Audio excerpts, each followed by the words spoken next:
one of the number one things that men need in a partnership is to know that the partner's got their back no matter what.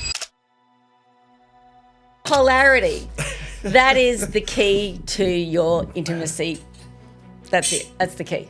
A lot of people, and I know myself, is guilty of just settling for, the average because of life.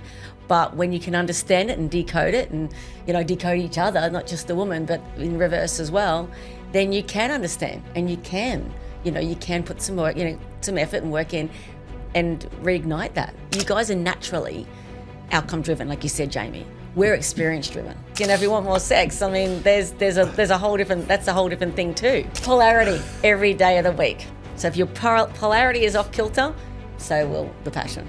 You'd be amazed at how relatively simple some of the things actually are when you can understand it. So yeah, I guess, When you can understand it. See that, Mike? It could be a problem. Also known as the female mind. Golly, what goes on in the mind of a female? Take us there. Gentlemen, welcome back to the Men's Collective podcast. We are the Average Joes. Wayne Taylor here, your host, your therapist, and apparently the only one with any standards around here. As always, I've gone to desperate lengths to assemble a panel of quality men. And look, let's just say, definition of quality really took hit this week. Somehow scraping the bottom of the barrel last week wasn't low enough. I had to dig under it and find these two absolute bogans. Jamie, Mikie, look, not good to have you back, but here we are. Mate, it's seasonal, You like a bit that like one? fruit. I always find a joke second time around isn't as funny. So, well done, Wayne. Hey, this was the first time this time. There was no cutting. Well, it's good to have you back, kind of. Thank you. It's good to be here, I guess. Oh, look, as you know, every week we dive deep into masculinity, personal growth, and what it really means to live authentically. And also bring you some real no BS content about becoming better men. But we couldn't do any of this without the legends who have backed us along the way right from the start. Massive shout out to the multi-award winning legends from One Life Property for all their ongoing support right from the start of kicking this off. They're the builders of very high quality, high-end developments around here on the coast, and we love them. Look, and to every one of you who contribute, whether it's tossing in a few bucks to keep this show running, grabbing a shirt from online store, or dropping a 5-star review on Spotify, Apple, or YouTube. Look, it all adds up and it makes a massive difference. We see you and we are extremely grateful. Now, to someone we are glad to have back is a lady who joined us last week as we broke down the development of men going from knights to kings. And if you missed last week's episode, you definitely should go back and check it out. And look, it will definitely help you as a man discover what stage of development you're in, how to get the most out of it so that you and your family and the people around you get the best out of you as a man and the man you're becoming. Look, after last week's episode, learning the development of men, this week we're going into very dangerous territory, but more so into a place that I 100% guarantee will answer so many questions you have about the polarity, the compatibility of men and women. In many of the catch-ups between Kylie and I over the past leading up to this podcast, I've lost count of how many times I've sat there thinking to myself how much bloody sense it's made. Look, but also just tracking into new territory of when and why men sometimes need to step into their feminine and when and why sometimes women need to step into their masculine. Sounds strange? Well, look, I promise you are about to be blown away with this week's episode that I'm calling Decoding the Queen. Kylie, welcome back. Thank you, Wayne. It's great to be back. Thank you. And hello, everyone here today. So, yeah, it's good. I'm really excited about this week's episode. Like you said, it's probably going to be a touchy subject on some levels, but I'll do my best to, discuss things from what I've learned and my point of view. Well, look, I'm totally ready, and I've been ready every time. Like I said, the catch-ups we've had, I've been blown away, and I'm looking forward to today's episode, especially because we're all in relationships here, and I know that a lot of our audience are in relationships or getting into them. And the decoding the queen, I guess, essence is something that I think every man would like to know because The Rubik's Cube of life. oh, my goodness, Ever changing. What a puzzle. So look, I'm looking forward to it. And look, after last week, I think we can all say we're looking forward to it, Jamie. Yeah, Definitely you are. Yeah. Well, What look, we're asking is there a manual? It's a pretty big one. does it come on a USB? Surely it's like a 5 terabyte something. You'd be amazed at how relatively simple some of the things actually are when you can understand it. So, yeah, I guess, when you can understand it. You hear that, Mike? If That could be a problem. well, look, I'm going to kick it off, and look, I'm going to ask you the very first question, which is on behalf of all the confused men everywhere. Take us on an all expenses paid guided tour into the Bermuda Triangle of communication, that magical, mysterious, and mildly terrifying place where logic goes on holiday. Words mean the exact opposite, and somehow we're expected to be fluent in hintish and emotional Morse code without a translator, a map, or even the faintest clue what we did wrong, also known as the female mind. Kylie, what goes on in the mind of a female? Take us there. Well, obviously I can't talk for all women, but if we're talking just general and depending on, there's so many variables to that. But I think one of the biggest things that helps for me to understand it, and certainly for what I've learned over the years of different study with the different people that I've studied with, the likes of Tony Robbins, David Dieter, Alison Armstrong, to name a few, and they're experts in the different, areas of masculine and feminine, and Alison Armstrong in particular really dives down deep into the communication differences and just in general, the differences between men and women in general. And we're not going to talk today about, the different, I'm not going to go in between, the sort of different genders of, man, and woman, and all those sorts of things. So I just want to clarify that. I'm just going to talk. We're just going to talk to you today about the traditional sense. However, what we'll talk about in polarity is that there always needs to be masculine, feminine energy to create a spark, to create passion, to create, to ignite it. And the good news is you can reignite it. So that's a big one. So a lot of people think they've been in long term that, once it all sort of, that all sort of honeymoon period, the lusty part kind of can die down. And a lot of people, and I know myself, is guilty of just settling for, the average because of life. But when you can understand it and decode it and, decode each other, not just the woman, but in reverse as well, then you can understand and you can put some work, some effort and work in and reignite that and bring back that passion and bring back that love and the beautiful feelings we felt once in the beginning. So I think that's good news because I think many people kind of just settle, as I said, just this is the way it is now and, look around and everybody else seems kind of similar and just the way it is. And I don't think it's the case at all. I think once you can understand it. So one of the first things about that is understanding that men and women are fundamentally different. Of course, I don't need to tell you that. You already know that, but it's okay. So the analogy I like best is if you imagine that women are Apple and men are, ISO, and so that's the Apple operating system. So we're both computers. One's an Apple system and one's a PC system. They both can do the similar kind of output, if you like. They can do similar things, almost identical things, but they have a vastly different way. Now, I don't know about you, but I'm PC and then my kids had to have Apples for school and then they brought that home. I still have no idea how to operate an Apple computer. Obviously, an iPhone's different, but with the computer, even when I try to put my logic of PC logic to it and go, okay, well, this must be similar, it's not. It's so different. Yet it can produce, almost identical kind of results. And I think that's one way of looking between men and women. Stop trying to make us the same. Stop expecting us to be the same. Because that's one of the biggest upsets in relationships is, oh, well, why did she do that? I would have done it this way. Or why did he do that? Doesn't everybody know it should be done this way? Like, fundamentally, we're screwed with that, because we're not. We are going to tackle it differently. So one of the things is understanding it's going to be different, and that's okay, and giving each other a bit of space and a bit of trust and a bit of faith. If they know this is what we're trying to achieve, then give them space to do that. So that's the first thing, is recognise that we are different. We're meant to be different, and instead of trying to make each other the same and, then blame each other when we're not, is actually how do we understand the differences, the strengths in that of each other, and bring out the best so that we do work, better.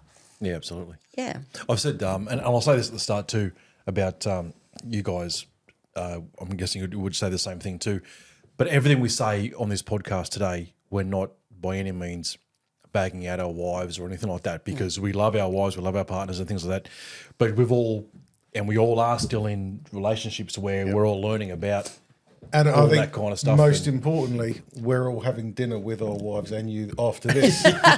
Yes, and I hope your wife still You talks to haven't been me. inducted into the cone of silence, so we'll. And I There's feel going to be real life stories that we're going to say, because just on what you said there about, the reason I came up with the name for this one about decoding is because the word code I use quite a lot when Lisa and I are talking, because we'll talk and she's coming from one complete different angle. I'm coming from one different angle. Something's said, and there's an expectation straight after that of an understanding. And I go, listen, I sound like Forrest Gump. I'm not a smart man. But I'm sitting there going, you need to decode what you just said, because that just went straight over my head. I need a translator just to understand, just speak normal. And where, from her perspective, she's like, I'm speaking totally normal. I go, well, it makes no sense. Like, I need a translator to come in and go, what you mean? Just say what you mean. Because, it's that old example. I've seen it all the time, but the whole, you see memes all the time about, going out for dinner. Oh, where do you want to go? Oh, you choose. Oh, we'll go to pizza. No, I don't feel like pizza. Okay, well, let's get Subway. No, I don't want Subway. Well, can you pick? No, you choose. What are you trying to say? Like, just, you told me to pick. I'm trying to pick. It's now this. But it feels like we're trying to decode what's really going on. Why can't it be simple? And I don't mean that offensively towards women. I'm saying we come across it's so in our heads. Logical. It's 3 points. There it is. Boom. And it feels when we communicate that, like we communicate back and forth to men, totally understandable. It's simple. It's received. But quite often, and especially more in relationships, you go, why is this, seems like we're both hitting a barrier here? Why aren't you understanding what I'm saying? Why aren't I understanding what you're saying? And so the whole decoding it's a task. And that's where I go back to, iOS versus PC computing. Like, when we keep trying to work out from that angle, why is it's completely different. And I'll give you an example with that is, it depends on so many things. Like, when you say, oh, it's so simple, it's just A, B, C, but you already in your mind know what expectation or what you're thinking. But she's thinking, like you said, it's like, that there's that picture that goes around and there's two people looking at it. Someone's drawn a number 6 on the ground and one's standing on opposite sides and one goes, oh, no, it's a 9, and the other person's going, no, it's a 6. They're both correct, but they're looking at it from a different place. So I guess from that point of view is understanding it, they're coming from a different place.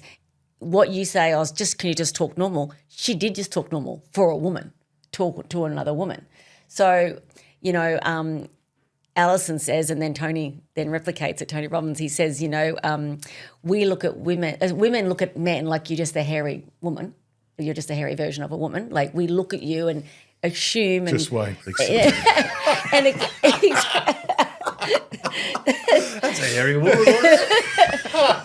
So we view it that way, expecting you to do everything the way that we would do it, or the perfect woman would do it. Not even just a woman, but the perfect woman. So when you fall short of that expectation.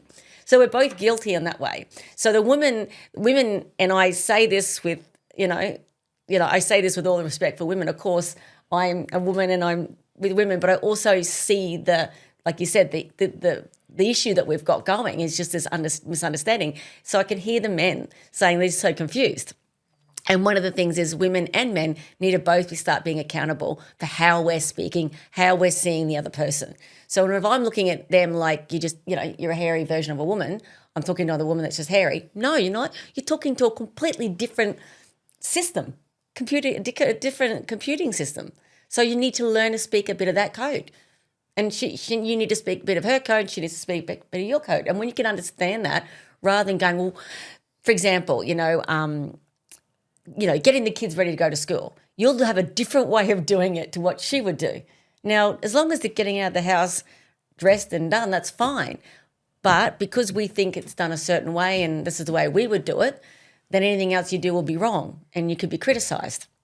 And then, so you get this problem that goes around circles. So with that, it's a case of understanding we're going to do it differently, and then trusting each other and giving each other a bit of space, like I said before, and knowing that, that they're a man. There's a different thing altogether. It's not just another version. It's not a hairy version of me. and therefore should think, do, and say things the way I do it, say I should do it that way because that's just the way it's done, says who? Okay, so there's a big lesson for women in that. We shoot ourselves in the foot because every time we criticise and critique you, you'll get less interested in doing it again next time. And eventually you'll give up, and then we'll complain that you're lazy and don't do anything. It's like, well, the first 15 times you did it didn't meet the expectations, which was hard because we're projecting on that this is the way a good woman would do it, and you're not doing it that way. So there's that. And then women often, most of the time, view women like you're just an emotionally indulgent man. So you look at us like we're an emotionally indulgent man. So you look at us like with the view that things should be done a certain way, the way a man would do it, because that's how you would do it. Except you're over emotionally and this and you're, yeah, we're completely different beasts because we're meant to be. We're meant to be different. But the problem is, as I said, we approach tasks in life and things in life, and then we get cranky and upset and have all these disappointments and, that things that happen, and we go, why did that happen? And like you said, a small thing can turn into a big argument. But you can go all the way back to, well, what was the original expectations? Well, you should have done it this way. So should have known that. Well, should have I? True, but there'll be a lot of guys at home listening that are in that situation where they've been doing something and their wife's told them they've done it wrong, and they're at that point where they've given up, and now the wife's pissed off that they're not doing it. How do you fix that? Well, who goes first? I'm not going to say that it should be the man or the woman. At the end of the day, it depends on, someone needs to go first. And I guess the one that's getting the education, the one that's taking it on to learn and grow, and I hope that's the listeners, the men, and obviously, and if there's women listening, I hope they're too. But for me, it's just course correct because it's natural for us to do that. So it's natural for us to kind of do that. And we can do it. Sometimes I'm guilty as anything. I'm sure you'll have a good chat to Brett later and he'll tell you, yeah, she says all these things, but she can still do it. And I do because, and in our own way, we think we're helping because we just want to make the whole process shorter for you. So if we tell you exactly how to do it and everything like that, you're going to be successful and it's going to be easier and quicker for everybody. That might be the case sometimes, but other times it might be better for you to figure out your own way because your way might actually be better, because you'll have a different approach. Can you message Lisa and tell her that? Yeah, we need that in writing. I don't, those words are going to come back and haunt me too. No, you said it, Colin. I'm holding you to that. You said it. Well, the other thing is, though, is that you can know what to do, but sometimes it's really hard to do it at the time. So as you were saying with the operating systems, they're different. In everything that I've gone through, education about relationships and all that sort of stuff is that, the mindsets are different where women are operating with a heap of tabs open on a computer at any one time. They've got more than one thing, and yet men are very linear in the way, so it's one problem at a time that we try to work there. Men communicate less or more through, body language and et cetera, yet women communicate a lot because it's through our genes about what's happened with that period of time. So women will over communicate what's happening, and men will be trying to sift through all that information and going, what the hell? And I think you brought that up last week. What the hell do I have to remember out of this? You know what I mean? And the last one is that women are really concerned about emotions when men are concerned about outcomes. So if we look at the different operating systems, there's sort of three off the top of my head where things are totally different. And I've educated myself with all those things over a long period of time. But I tell you what, applying it at the time that it's most necessary can be really, really hard. But I think how we fix it is the only thing that we can control in this world is yourself. So if you can actually make that choice and go, I'm just going to do the best that I can at that particular situation and try to improve on it each time. Yeah. But also you have to have buy-in of the other person as well too. Because if there is only one person who's ready to do it, it's not going to work. You can't have a one-sided relationship because all that happens is that you're trying, and then you're like, I'm not getting anything out of this. And that's where those expectations aren't met in a relationship. Where before you had these things and people were working together, and then as soon as one person gives up, then that expectation is totally different. And you start to go, do you know what? If you acted like this when we first started, I would have never given you a shot at the title in the first place. You know? So what's so funny? I was just like, you can't say that to her, bro. But they're definitely different operating systems. And I think education is the key, but also the application to the best of your ability at that time. And don't get the shits if it doesn't work straight away. Just keep going. Yeah. And I think you asked me, how to fix that. And how to fix that is probably ask a few more questions. So I know that certainly in my relationship, and this is something that Brett and I have been working on, is, less statements, more questions.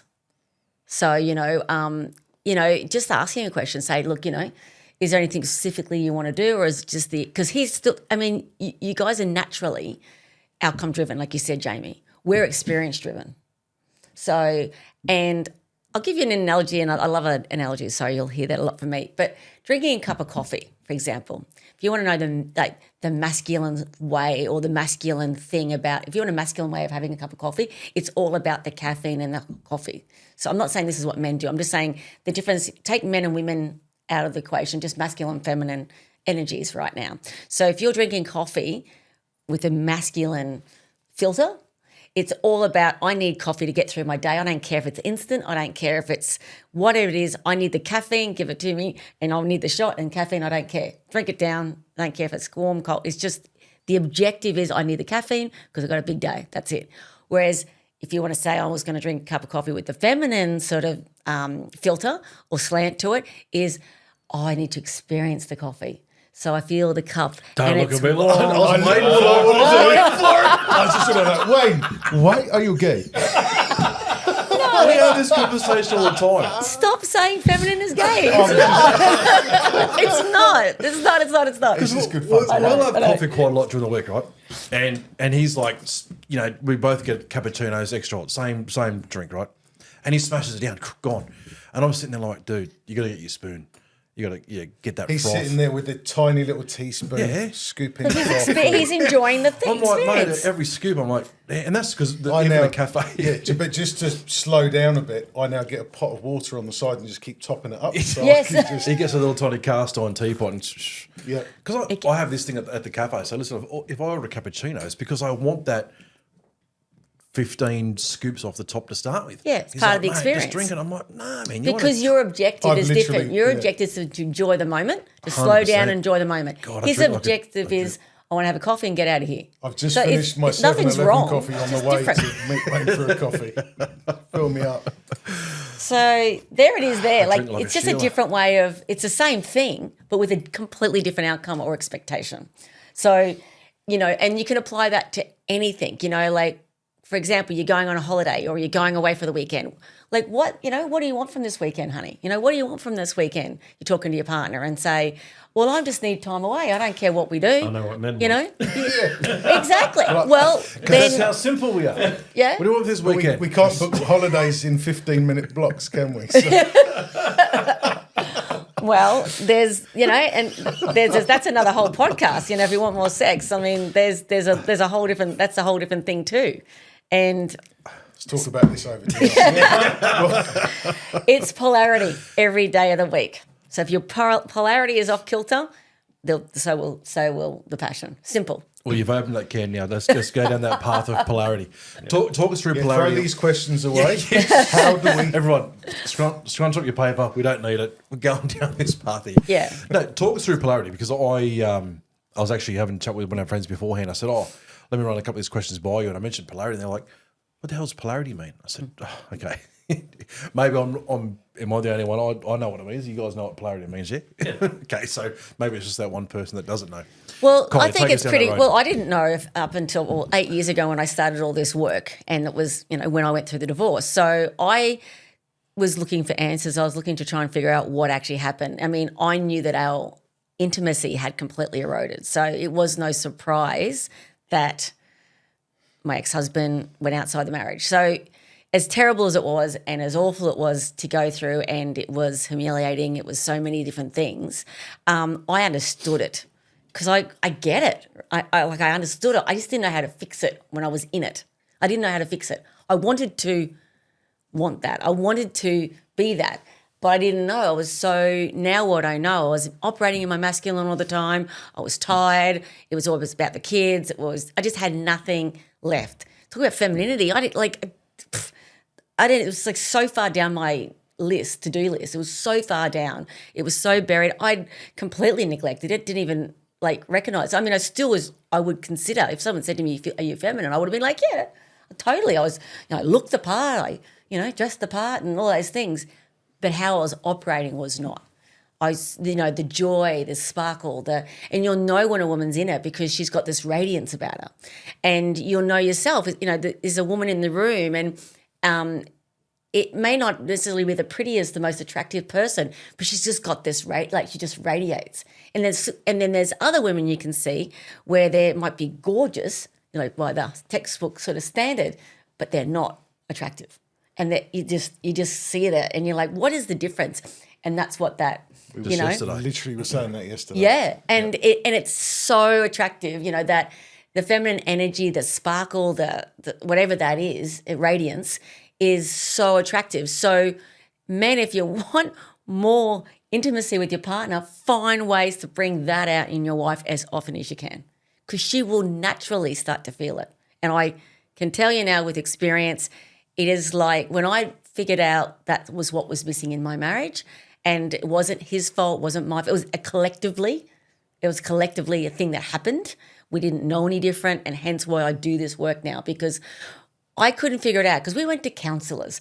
We went to, we were together 20 years and we had a couple of different rough patches where you go up and down and then you come good and then that's anyone that's been in a long-term relationship I think would recognise that's fairly normal.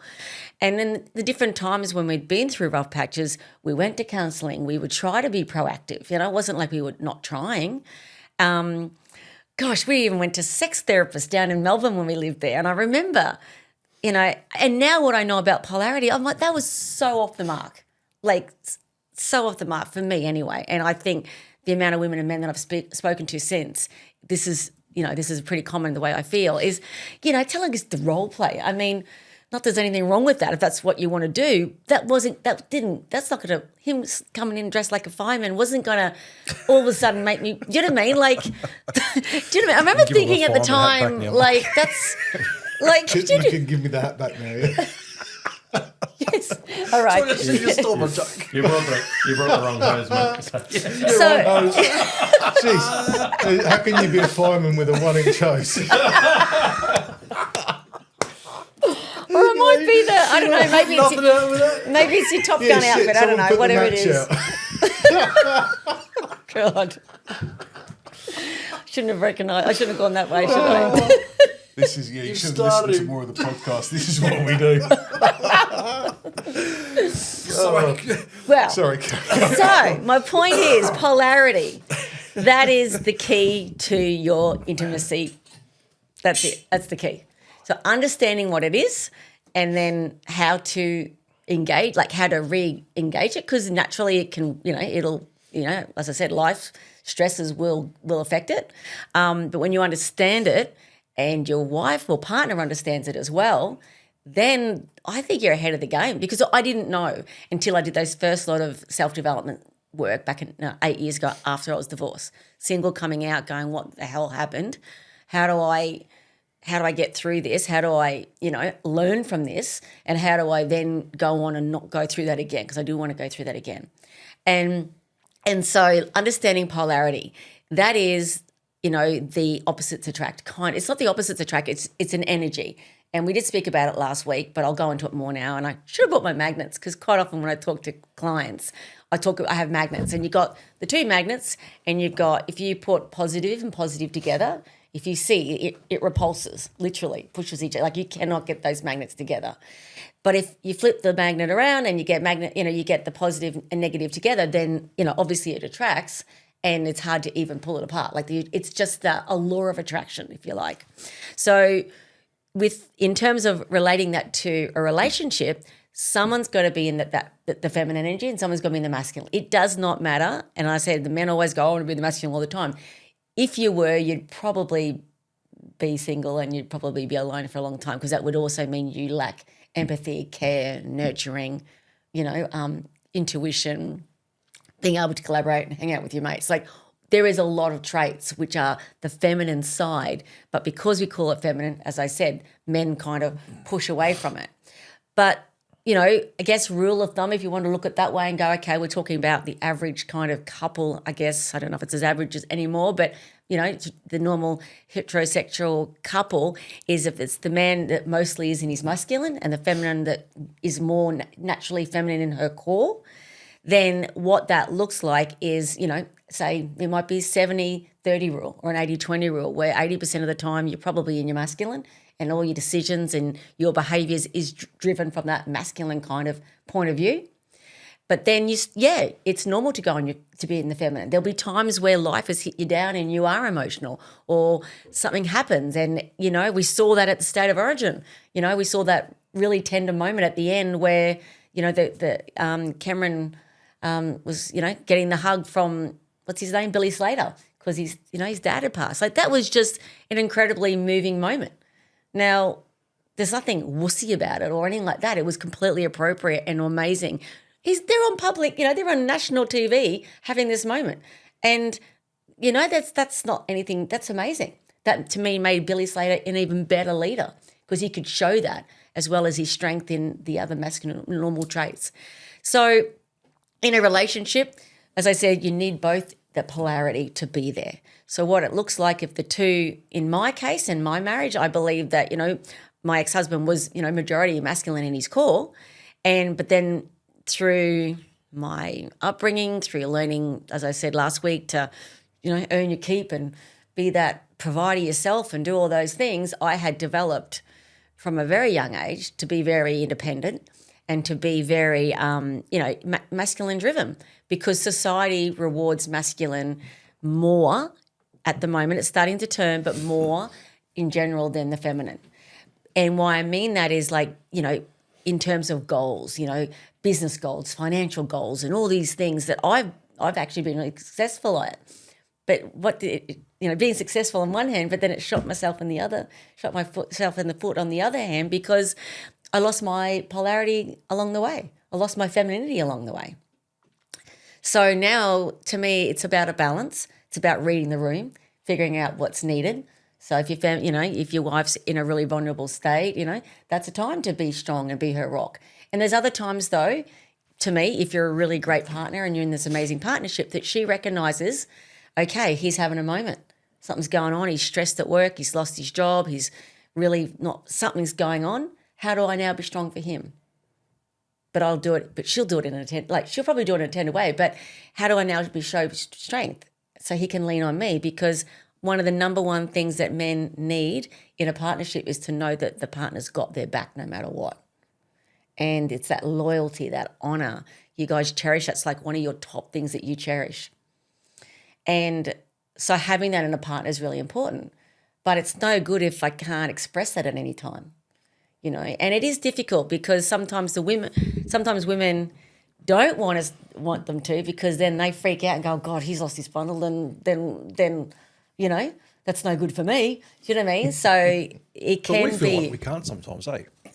And I've had this conversation many times, Michael. Like we feel like you can't lose it. As men, you want to stay strong, and you feel like you can't allow yourself to be vulnerable. You can't allow yourself to be exposed. You've got to hold yourself all the time. It's how we're brought up. We've always it is, we've had so many conversations where that's what you do. Like I don't think I've ever, the hugging my dad was after my first trip back from England when I hadn't seen him in a couple of years and I was late 20s. And it's just not, you don't hug men, you don't show certain emotions you stay strong. It's what you do. So, but even I think in a relationship though, that's part of the problem though, is because one of the major things for women to step into the femininity is to feel safe. Yeah. So 100%. If you show that weakness without an educated woman, because obviously, as you're saying, society, what happens is that they go, girl bosses, you don't need a man, all this sort of stuff. So it's building up women to go, men, you don't need them type thing. And we're all the same. We should all be treated the same and, all that sort of stuff. But then naturally, if you show that weakness, then they lose that femininity because they don't feel safe. They feel like they have to step into their masculine. But as a guy though, we talk about protecting, providing, and leading the family. So when you try to step back into that role, as you said, it's getting pushed apart, and then people go, why am I even bothering? Because let's be honest, as a guy, when you make love, that's where you're connected. Do you know what I mean? And if that goes away, then it's like, really, what am I here for? So it's a little bit of a catch-22, and I think it is part of that where this message needs to get out to men to be understanding, but also to women to go, okay, no, they are different, as you were saying. You know what I mean? And naturally, if you do have a man who is masculine in his core, that's where he resets. Like he's gonna go back to that. So that's right. Hold space, especially holding space. Yeah. While he does that. Yeah. So if someone's trying to change you to become more feminine, but you are a masculine, it's just not going to work. No. And so. And I don't think I mean, if someone's chosen you, and it comes back to selection again. So, when you're selecting someone, if you're, generally you will be more attracted to someone that's got a more of a feminine side. But sometimes not. I mean, I remember saying that even, to people at different times, when I was coming out of the marriage, I'm like, but that's the one thing that he liked about me is that I was a go-getter and I was this and this and this and this until a point that it wasn't anymore. It's like, and I felt like as a woman, damned if I do, damned if I don't. You're like, maybe I should. And I just remember going through that, maybe I should be one of those women. I just don't have to do anything. I just want to run and get my nails done and do all these things. And maybe I'd still be married. Maybe you would and then I'm thinking, no, hang on, this is still who I am. And I do have, I've always been very ambitious and I've got all that, but it's about time and place. In my relationship now, Brett doesn't try to make me smaller or take away, even with the word leadership, leading the family. When I hear that, I go, well, yeah, you can, but again, I wouldn't want Brett to come in and go, right, I'm leading everything here now. It's like, well, it's more of a case of being that strength and that strong, leadership, definitely. But it's in partnership, it's talking about, well, which parts are we going to do? Which parts are we going to lead? Which parts are we going to do here? Rather than just be that flat, And in keeping that polarity alive is recognizing, hang on a minute, for me, it's like, okay, I've spent a lot of my day in my masculine today. I've had a big work day, Brett and I work together. We've got businesses together. So, and I shift, and I want to shift gear come the nighttime. And that's why I spoke to last week is then understanding, hang on, I know, he knows when I naturally stand further away from him. I just naturally, we'll start talking and you go, you stand about a foot further away from me when you're in your masculine. Your hands are in your pocket or one pocket. He said, you hold the movement. But the minute, and he can shift me. He can shift me very quickly, and it might be the touch of, he might come up and just touch my arm, or, put some music on, or that's when the candles could come into play because you're now trying to bring in, well, you're just trying not to. Not with the boys though, mate. Doesn't work with us.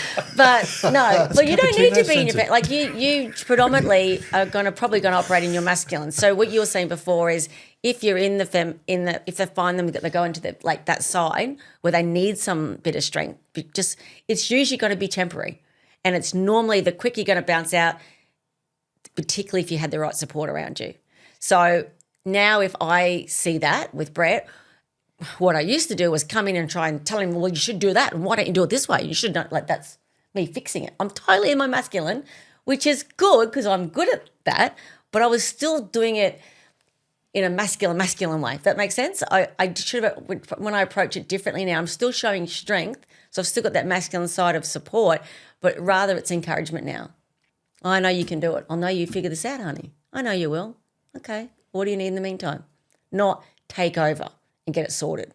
Because so many times I could do that because whatever the issue could be, I might have had experience in it. So therefore I could have just sorted it out or I'll ring I'll ring certain people and we'll get it sorted out. Don't worry, that's not going to really probably help him get, bounce back to his, his true masculine core as quickly. But if I can hold space, and he asked me the other day, what does hold space even mean? Oh, that's a good question. What does it mean? It just means, maybe zip it for a bit and A just nice way to say shut up. yeah, zip it and I'm going to Make call a that steak. now. Can you just hold space, woman? ask questions. Oh, should we try that Zip it. tonight? Zip For it. dinner, let's see if we can all try and tell our wife to hold space. Zip See it. how that As soon as goes. she starts, listen, hold space. Done. No, but if you I'm if, going to do it. you don't say that. No, you don't say that. Shh, hold space. Hold something. Oh my goodness, you guys. Hey, now you're getting a little insight into why we have It's good. marriage problems. It's good. It's good. It's good. No, I hear you. I've got brothers. I've got business partners. I get it. Don't worry. But yeah, you don't say you need to hold space for me now. You don't say that, of course. But that's what it is. It's basically saying, letting you talk about whatever's going on, and waiting. I'm not good at this, but I'm practicing and I'm learning. Because you guys take a lot longer to verbalize and get it out. We can say everything as you know in 5 minutes and dump it real quick. You guys will talk, then there'll be a gap. And we think, because again, we're seeing you as a woman, as a hairy woman, oh, you're done. So then we can jump in and start talking. What it was just a pause because you're getting the next bit ready. And so then we jump in and then you're I still on. literally do this at home. I'll talk to Pip and I'll pause and she'd be like, why are you pausing for? I'm like, I'm trying to figure out how to say this without this Being going wrong? without this going terribly wrong. I don't even get to a pause. I'm mid one word and I just get overtaken. I'm like, you do realise I was just talking, then do you just take that and throw it out the window? Literally just mid conversation and shoo. So okay, so if your wife is acting very much in the masculine, and let's say she's not listening to these podcasts, what do you do? Do you go more feminine as the man, or do you? No, Because that would fail, right? Well, no, because again, you're going against your natural disposition. And if she's feminine and core, which, as I said, predictably, it's about 80% still at the moment, as is it their core. No, it's just that the feminine is no. Most women, if they're feminine in their core, want to be in their feminine. It's just that we don't feel like we can. And that's why we talked about the safety thing. And it could be, it could even be as simple as groceries or something else because we think you can't do it properly, or the times you have hasn't been right, or whatever else. So, and that will come down to communication. Does it need more specific communication? How do you can get it better so that, so you don't both get frustrated in that scenario. But no, I think is to find out why she's in that masculine. If it's a time where she doesn't really need to be, say it's Friday night and you're chilling out and relaxing, she's still, marching in the house and all sort of, got 100.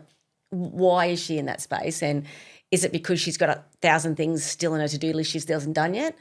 So, or is there something else? There'll be a reason that she's operating that way. Do you find that most of the reason, though, is trauma? Like it's something that's happened to them previously and then therefore they don't feel safe and it's really hard for them to trust other people?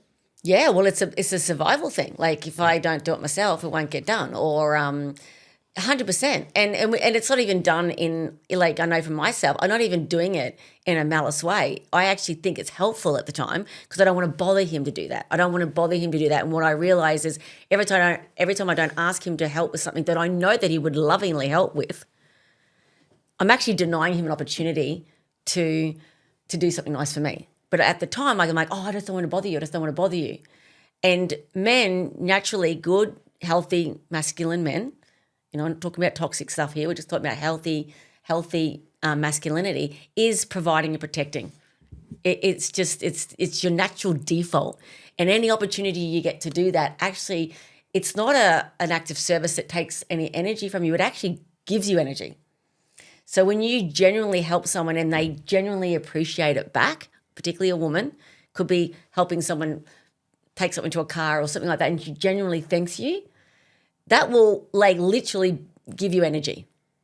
So, but what we don't know, and particularly us independent women, we don't want to bother you and we don't want to hassle you and we want to be, self-sufficient because, and again, it's not because we're trying, well, for me, I wasn't trying to prove a point that I don't want to be without men. I love men. I think you guys, like, we need each other. There's not a question. I do not believe in that. We don't need a man. I do not believe that. We do. We desperately do. And you desperately need us. Totally agree. Yeah. One point I want to clarify on the leadership, though, is that the way we see leadership in that masculinity side of things is not controlling the family to make them do what we want to do. It's about going, what is going to be best for the family? This is the direction I'm heading in. And then therefore, I want you guys to benefit from the focus, the drive, the determination that we're doing there. It's not about going, you need to make me dinner and you need to do this and I want this happening at this time and you're not allowed to do that sort of thing. It's about being a man where you know where you're going and what you want and actually just going out and doing it rather than trying to please everyone else, because a man that's not on a mission loses that drive and loses that masculine thing. And women talk about it all the time. They're like, why don't you just tell me what time, where we're going, and be ready? Do you know what I mean? I don't want to make the decisions. I want to know that this is what, you've got this. You can organise this, There's a big caveat with that, and you're 100% right, Jamie, 100% right. That is all true. The caveat on that is only if we think you're qualified to make the decisions. And what I mean by that, it's a stupid little thing that we've got in our head that's not even known, but it's qualified based on, have you done it before? Did you get it right? Like, do you know what I mean? Like, it sounds silly, but are we qualified to make those decisions? Which in my mind comes down to trust. Correct. Yeah. And that'll come down to communication. So one of the things that men do, and I know my mum, and she's been remarried to my stepdad now for, over 30 years. So he's just as much as my dad is. He is an incredible man, very masculine, very much the king we talked about. And Mikie, everyone calls him Mikie. He's not granddad or anything like that. He's just a Mikie. And he's an incredible man, and he's been an absolute stellar man in my life for 30 years, even though I was, 19 or something when he came along. But Mum always says these things, and it's a comment. She said it to me. She says, why does he always he just comes in and dictates all the time? And I said, well, it's not that he is. It's just he thinks that's what you need. The one little step before that is checking in to say, this is what I think the issue is and this is what I'd like to do, rather than, and again, it's so the leadership and everything is exactly right. And we do want you to have that backbone. We do want you to have that consistency for the times when we don't. I think that there's the missing element and the key, particularly if you've got, these strong women that, a lot of us women are these days, which I love and can lead to better partnerships, is some buy-in. So have that conversation where we sit down and go, right, what's our, we have that conversation, go, if I had it all my way, this is what our household's going to look like. If I had it all my this way, this is what our weekends look like, this is what our and then you talk about it and then you decide about it and then you go, right, we've designed the course together, take it away. Yeah. You know what I mean? Because that's, I think, where it can come a little bit unstuck. Like with my stepdad, he'll come in and do all these great things for my mum and then can't understand why I didn't get the appreciation from Mum. Mum's like, because he didn't even ask me. That's not what I wanted at all. But he's come in with his wisdom going, I see what the problem is. She needs that. And I'll go out there and do it because I'm a great man. And then he falls short. All he had to do was ask a bit more and then he could have delivered exactly what she wanted and been the hero. Like, do you know what I mean? Instead, now she's frustrated and he's gone, well, I'm frustrated too because I did all this and you didn't even appreciate it. And it was just two meals difference. I was just 2 meals out. And I really think that's communication, having some time to talk about it. We just never take time to talk about this stuff. 100%. And to be honest, that's what a man wants. That's part of the providing. Because it's not always financial providing. It's about giving 100%. your family what you want. Yeah. What about when women tell you they want something, but they actually want something underneath it? How do we deal with that? The code. So this is the decoding part. So they say that they want this, yeah, but then it's actually, but they've got an underlying desire that maybe even they're not aware of. So, and then we find out what we've done is wrong. So how do we handle that? I think I go back to what I said before is less statements, more questions. Yep. So maybe clarify and say, okay, so if I do that, what does that give you? Like, what does that provide for you? Because if you ask that question, then she'll go, oh, well, that'll, and it's hard because most of the time it will be, it'll be like subconscious. Yep. So she, like you said, she may not even realize. She'll think it's this that I want, but really I wanted that, you know? And I mean, you know. Kind of like the 5 whys. Yeah, exactly. Yeah. By asking more questions and going, okay, so if I do that, that's going to be good, yeah? I get a 10 out of 10. Well, yeah, but only if you did it this way. Okay. So if I did that, you know, and I know it takes time, and you know, I know myself, I think, gosh, we haven't all got time to sit around and do this for every little question, decision around our whole life. And we don't. But I think it becomes a bit like a muscle. The more we start to do that, the more you'll start to understand, the more you'll get it more. Like, rather than, you know, we assume so much. We assume, okay, she said that, that's what she means. Does she? Ask her back and say, okay, so you mean this, this, and this. Oh, well, no, I meant that. Okay, so, you know, so a little bit more questioning, So what would that, and it sounds like a really stupid thing to say, and it's certainly not natural the way we talk to each other, but asking what it will provide for her is actually really, it's like almost like a key question. And in fact, one of the things that I've learned, again, with the Alison Armstrong work is how to ask a man for what you need. And it's like a 7-step kind of process, you know. And when I went through that and learnt that, and it's something now that I work with clients with from both ways as well, because it actually works, ironically, it works with, you know, both sides as well. But it's really good if we are like, we keep asking him, he doesn't do it. Have you? How have you asked him? And then they'll say, and I'm going, oh my goodness. For one, you're not remembering that they're a completely different operating system. You think when you walk into the living room and he's standing there doing something with the remote and the TV and he's fixing something, you walk and go, honey, blah, blah, blah, blah, blah. He is single focus. He's doing that. And you're like, what? Huh? What? Huh? And you just interrupted him. And why? Because a woman could be interrupted and not miss a beat, because we are diffuse awareness. What I said last week was, you know, we're like, you know, you put the end of the what do you call it? The hose, you know, when you turn the nozzle around, it goes everywhere, like the spray. We're like that. So that's why we can multitask and all those things. And yes, men can too. It just takes you more energy to do it. We do it naturally without even thinking. You guys are like, you know, you change it to the trigger and you're straight and it's great, which is why, you know, when you're doing something and we come in and expect you to, you know, be ready to talk, you're not, because you're doing that. Whereas, you know, so again, we're looking at you like, well, why couldn't you listen to me? Because we're looking at you like you're a hairy woman. And then we get upset and take off and you're like, well, she's an overindulgent man. See what I'm saying? Like, we just keep bumping into these barbed wire fences going, I don't even know what happened then. I'm going to use that hairy woman. Just to see how that goes for me. I've already changed your I'm name not a on hairy my phone. woman, honey. You're just a hairy woman. So that's well, I can't remember even what the question was now, but basically, you know, understanding each other. So basically, we don't say, I'm just holding space for you. You say, what is this going to, so... In what are you talking about? What are we going to provide? What was the If question? they say to me... What will that provide for you? What will that provide for you? Yeah. It sounds like a lot of work though, eh? Yeah, it does. Well, what could you say in a shorter version? Just walk away. Why do you could just say, why do you need me to do that? Why is that? Maybe a different way of saying it, maybe it sounds more natural to you, is why is it that you need that and why is it important to you? Yep. Because she'll go, because blah, blah, blah. And you're like, oh, okay. Because you guys are smart in the way that you will preserve your energy for the things that matter most. And what that looks like is what's going to give me the most points, okay? You're there for points. Men play for points. And I don't mean disrespectfully. So why not, for women, why not show you how to get the most points every time with the least amount of energy? That would be a great outcome for you guys and for us. It actually makes perfect sense. Like that, It literally is how we think, and that actually makes perfect sense.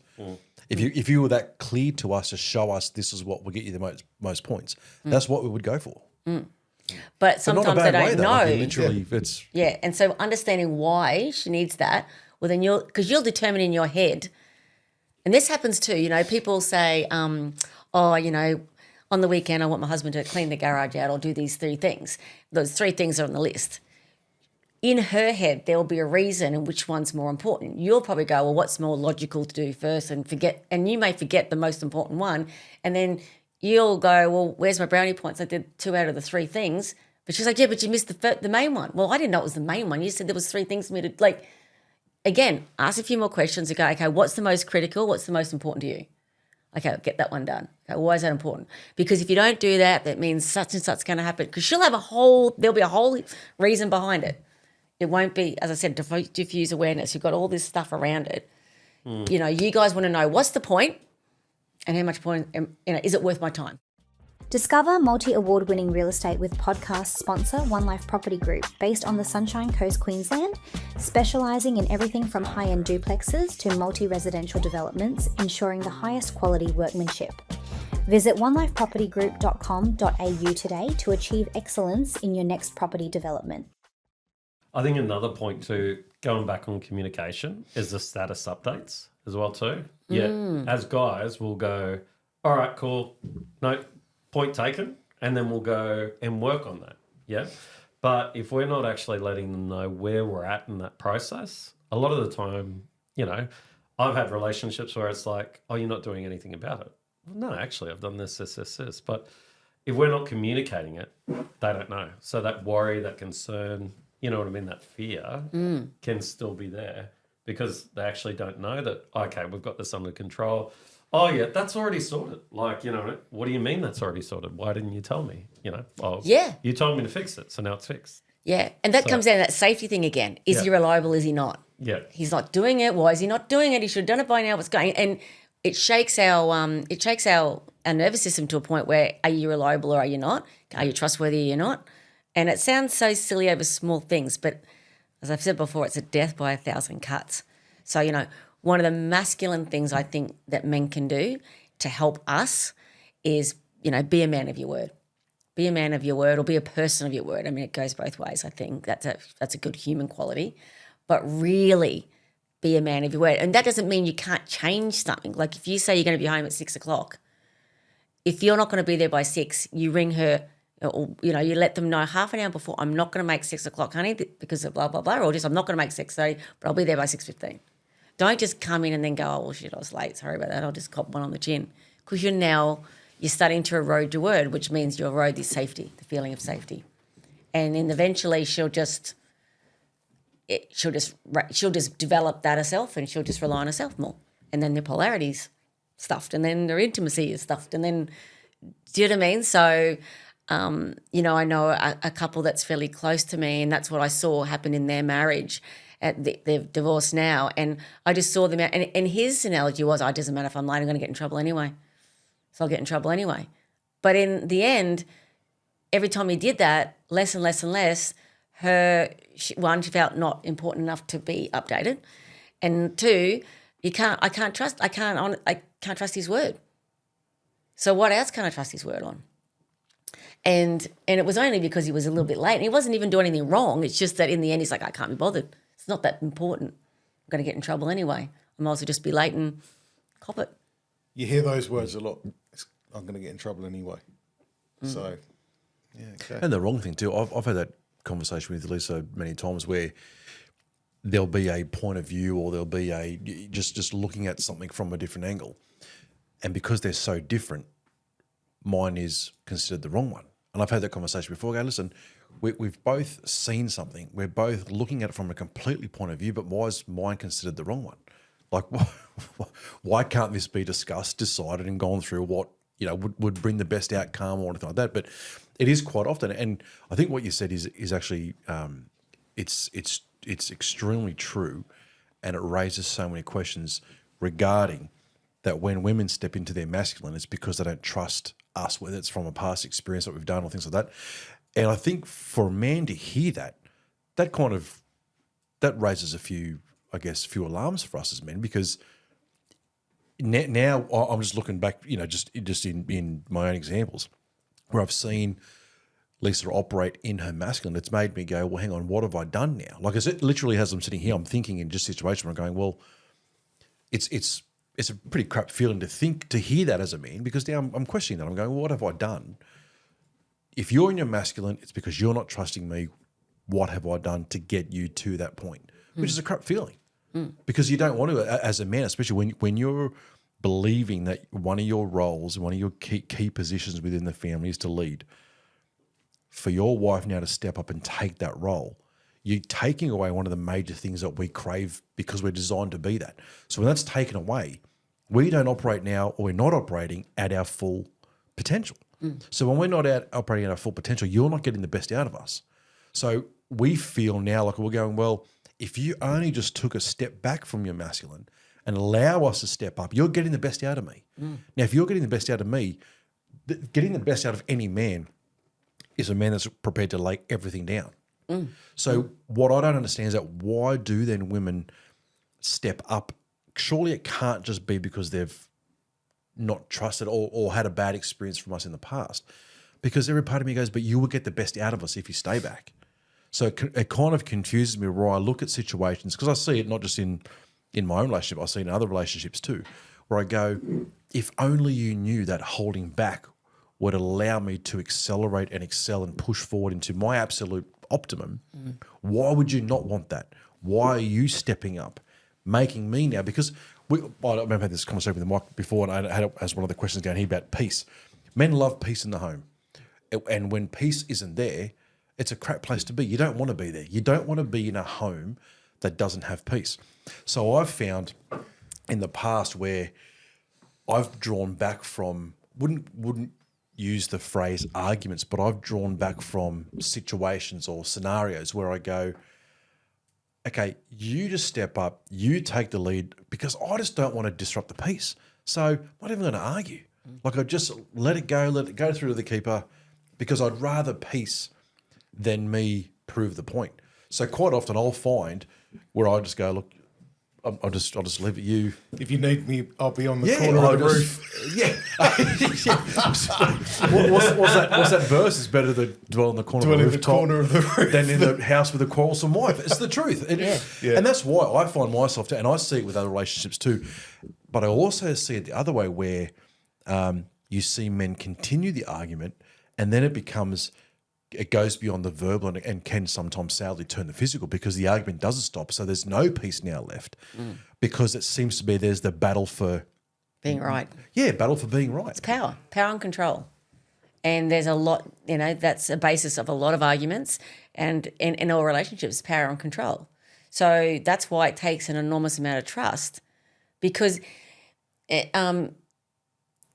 innately we know, as I said last week, that, most men can overpower us, by size and stature and testosterone and all those different reasons. So, unless you're in one of those modern relationships. Yeah. And, Just a hairy woman. Yeah. Actually a hairy woman. But in generally, and so sometimes being in our masculine makes us feel safer, because, we subconsciously will do that because it makes us feel safer. And it might not be from something you did. It might have been something from someone else did. It might be something the dad did. It might just be something they saw. Like, I learned that, you couldn't trust a man to be a provider for me, because, I saw my parents go through divorce, and then I saw my boss at work. I was 15 when I started my first full-time job. So that's pretty young. I certainly haven't created all my own thoughts and, personality and traits and everything by that stage. So my first boss was very super independent, and she was the one that earned more money than and then she went through divorce, and I just and I was taught, don't trust a man, that can pull the rug from underneath you. And so I just developed this song. So, Brett will still be paying for that, unfortunately, even though he had nothing to do with that. And he's one of the most reliable, he is hyper reliable, to the point of, and I think, isn't it funny how I pick someone's so, and now it's sometimes, I'm trying to bring, sometimes it's almost a problem in the other way. And And it's so funny, and I'm like, wow, it took someone that hyper for me to really drop my guard again and be like, and also I also had a thing of worth, which is a human thing. It's not necessarily a man or woman thing, but worthiness. Like I had to earn my keep. I still have that running in my head, that stupid little, audio in my head. I've got to earn my keep. Like, if Brett was to come along and do all this stuff now and pay for everything, I'd still be like, oh, well, I'll do this. If you pay for that, we'll do that. And we're engaged. We live Sounds together. great. We're in business together. We still, Sorry. But do you know what I mean? And it's also comes down to one of my values too. So that comes into personality traits too. Is I would never ever want anyone to think that I took advantage, certainly financially or for any reason. So that's another thing that's been really important for me to not ever think that. I wouldn't want anyone to think that. And I'm like, and it always amazes me when I've got some really amazing friends that are opposite to me. They're like, oh, I'm more than happy to let, still do their part in the relationship or whatever. And that all works for them. And I'm like, that's fascinating. Like, it's just so ingrained in me. So it may not be something you've done, but if there's times, and remember, there's times too where being in your masculine as a female is perfectly right and appropriate, because you've got to get things done and you've got to get things sorted, and it's appropriate just as much as it's appropriate sometimes for you guys to be in that other side. I'm not going to call it the F side because yeah. You guys you go all, you get all heebie-jeebies about it. But there's appropriate for you, because if you didn't, you guys wouldn't even collaborate. You wouldn't even be doing this. And I think, our Melbourne listeners are buying dresses as we. but I think what you were saying is, Wayne, where we let it go through to the keeper. A lot of the time, guys do that because we're natural problem solvers. So we want the path of least resistance. Absolutely. But what happens when we do that is that you're also devaluing yourself as well. So you're letting your self-worth or what you think is right and wrong, go. But so this is why becoming a better man is so important, because you're exactly right. Where people don't actually understand their boundaries and they can't express what they want and they can't stand in their own self-worth, they can't actually, then the only option for them is to get emotional and and it doesn't have to be like physical, but it can be yelling or et cetera, et cetera. And that is because you're flooded, because you're not actually thinking logical. Now you are a hairy woman, at that particular time. So it's why it's so important to become a better man, because it's okay for you to express your feeling. It's okay for your partner to be emotional, but it's okay to go, we're going to revisit this later after we've had some time to think about it. I'm going to give you some space. Don't say it, but yeah. You know what I mean? But I think that, letting things go through to the keeper, that sometimes can be a very slippery slope, because then, number one, it does create less trust for the woman, because they're like, oh, wow, he actually doesn't believe in what he says. Yeah, that was so easy for him to give up on what he was saying.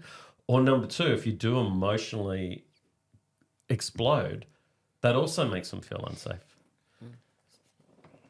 Look, with all the stuff we talk about on the podcast, and as men, quite simply, we give everything to our woman, right? So they're almost an extension of ourselves. In our head, we're one.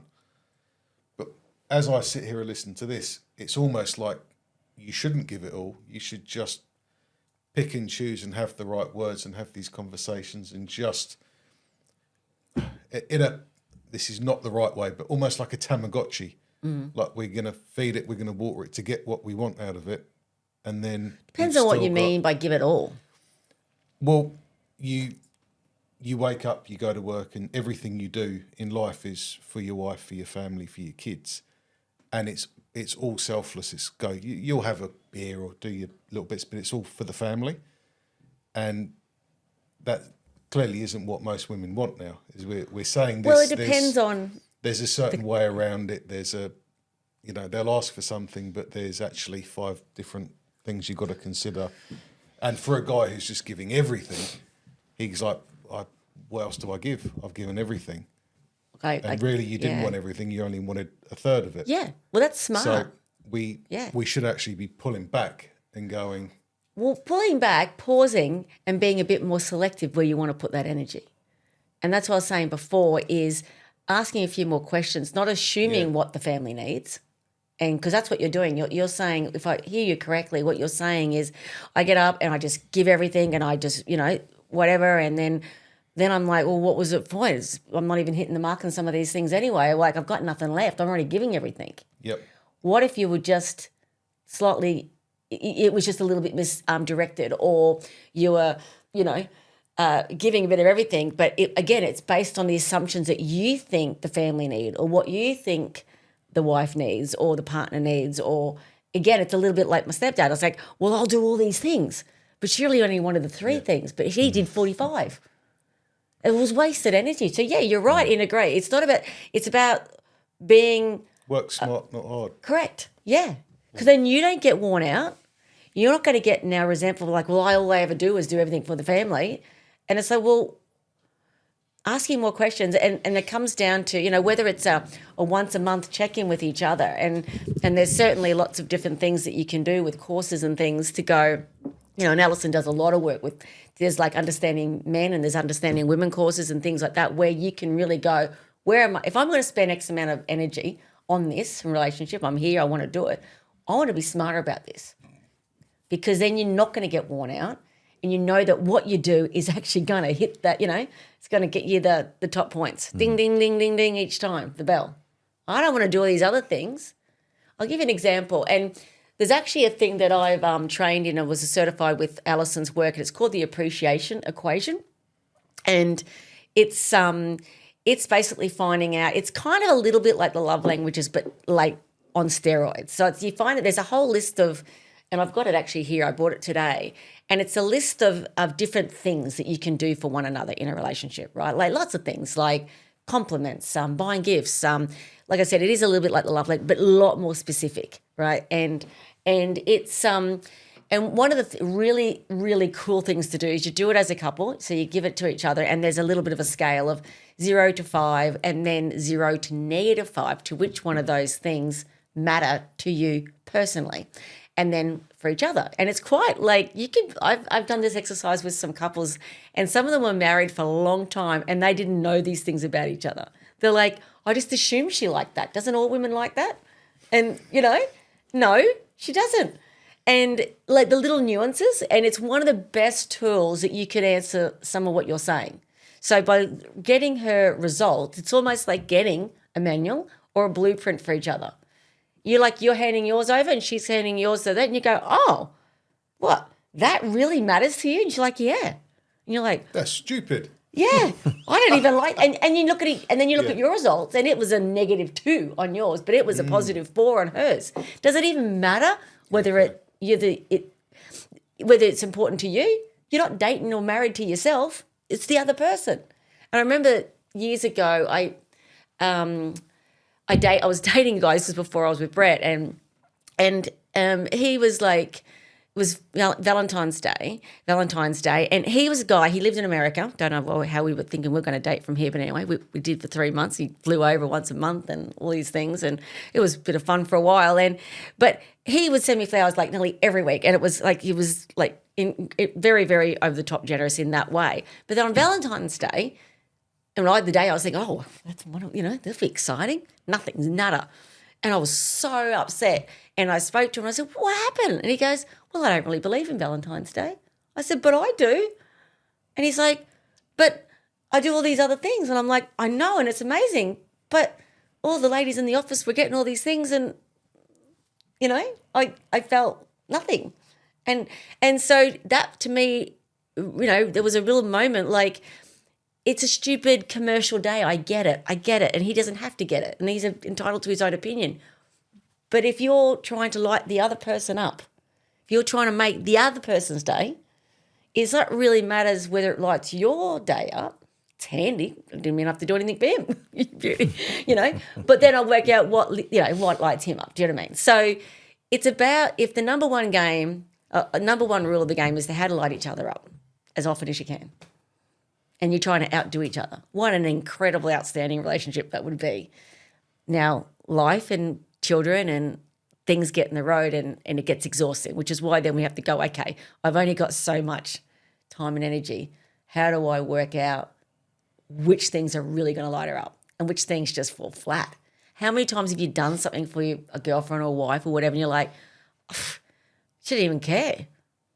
Like, you expected the big da-da. How many times you done 5 or 6 things and you get nothing in return? Yeah, and it wasn't her thing. And it wasn't her thing. And it wasn't her being unappreciative. It just wasn't her thing. So this appreciation equation is a really good, it's a tool. You can sit down and do it and separately, and then you can like basically swap answers and and then it's really interesting. It takes a lot of guesswork out. I'm not here to... God, give us 5 ones that we wouldn't expect out of that list. Okay. I'll give you an example too of the one that was really loud and clear for Brett and I. So in here, giving the wow. So the wow. So a wow for a woman could be you're going out to dinner or you're even going to someone's house for dinner or something. She walks down the stairs or she walks out of the room and she's been spending, an hour getting ready, and she comes out and you're like, oh, come on, we're nothing. Or like, wow, baby, you look amazing. Wow, that dress, is that new? Like, whatever, the wow. Are you saying I don't normally look well? Have you been shopping? No, that's not the time to do it. Depends what sort of night you want. Do you want femininity or do you want, Mother-in-law, yeah. Yeah, exactly. So the wow, that could be for the woman, what that could look like in the man. I mean, a man likes to be told they're attractive too. Of course you do. And specific words, not, you look good. You look sexy. You look as sexy as F, whatever. Like, go there. Like, have those conversations, that bit of banter. It's good. It's so good for us. The other wow for men is you guys have been fixing something. And you go, and the girl goes, oh, that's good. You're like, where's the wow? Like, oh my God, did you do that? How did you know how to do that, honey? You're amazing. That's a very different wow. So next time you're going to be like running to fix that thing because the appreciation that you got matched the amount of effort that you put in. So that's why it's called the appreciation equation. Once you've worked out what those things are, in a matter of, and it's mathematical almost, like there's points there, literally. And that's why she's done it this way. She's written it this way, Alison, because then you'll go, right, that's a 5, a 5, a 5, a 5. I'm not even going to look at any of these others that are on 2s or 3s, like, or whatever. And then also it helps you understand why in the past there was arguments or conflict, because you'll see, those things didn't even matter to her, but they matter to me. And we generally like to do things that we like to have in return. Like we do things that we think we would like. Do you know what I mean? So again, taking the assumption out that I like it, therefore she must like it, because it doesn't everybody. No. So do you have to do one of these for each personality? Or is it... Possibly. Definitely now you will. Got to get some good reels. Well, that's good. That is literally the most amount of points for the least amount of effort. Yeah. Isn't it? Yeah. Something though that I like. So when you give everything though, and you don't get anything back in return, how much does that hurt? You know what I mean? Because you feel like you can't give any more. And then when you don't get what you want back in return, like even just a little bit, I think it hurts a lot more. And I think that's a mistake a lot of guys make, because when I first got divorced, I was like that. Anything that my family needed, you know what I mean? That you sacrifice yourself on the sword for whatever they needed, And one of the defining, number one is that if that's hurting you that much, how do you expect to be happy? And if you're not happy, how are you also showing up to the relationship? So that can be a slippery slope. The second thing, though, is that they've really sort of shocked me out of actually starting to put yourself first, which we've had an episode on that, is do I want my son to be in the same relationship and acting the way that I want? Or does he deserve to be happy? And does he deserve to actually have a healthy, happy relationship Where it is, as you're saying, both parties trying to actually make the relationship better. So And light the other person up, like not just the relationship better, but make the other person happy. correct. Yeah. We're not meant to be miserable. Because there is a lot of guys out there who are at the end of their tether where they're like, I'm doing everything I possibly can. And their partner isn't giving them the other side. So sometimes the best thing to do is to actually make yourself happy. And if that means taking time for yourself, if that means getting in the gym, if that means, doing less of the things that you thought you were doing for the relationship, sometimes that is the best thing to do because... Well, it's like the old oxygen mask thing, isn't it? You've got no capacity to be the best version of a man or woman if you're exhausted, if you're angry, if you're miserable, if you've got nothing left in the tank, that you're no good to anyone. So, yeah, it's a must. In fact, it's a huge thing.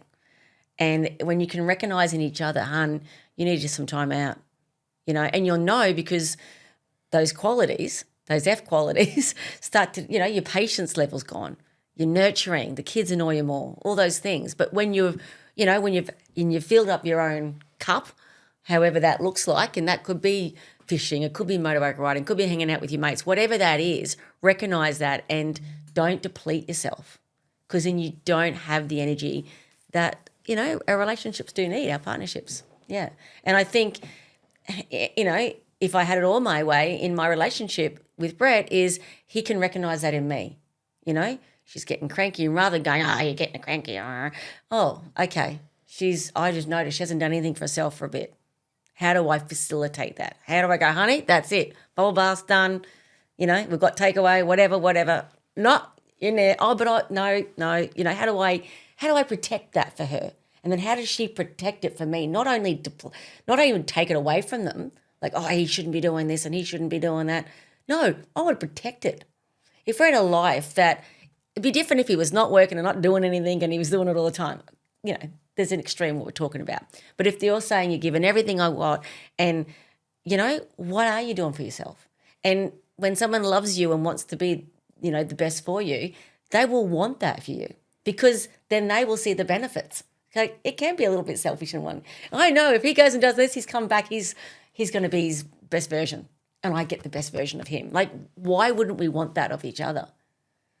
Unless there's something, the appreciation equation, as I said, it's a mathematical thing, but it's driven on the fact that all humans, we need things to be equal. It's just the way that we're driven inside. So when you talked about before, when something just, I'm on the negative, I'm on the deficit all the time, eventually you tap out and eventually split up or go and have affairs or whatever you do. It absolutely is what they call a death spiral. So when the equation is off kilter, it doesn't stay that way. It cannot, because humans we need it to be equal. So we will do something to equal it, and that'll be like tap out because the deficit's this way or it's the same as when you feel. A good example is this: is if there's someone like a mate or someone that you would do anything for. He's such a good bloke. He does all these things for you. There's always that person that if they ask for something, you do anything for them. It's usually because you feel they've got it's subconscious, but they've done more for you at some point. And so you feel somewhat, not indebted in a negative way, but there's an unknown equation that's floating around with that person. So you always have to do it because somewhere along the line, you felt that they did a bit more for you than you did and you didn't. Do you know what I mean? So Have that conversation as well, hey? Mm-hmm.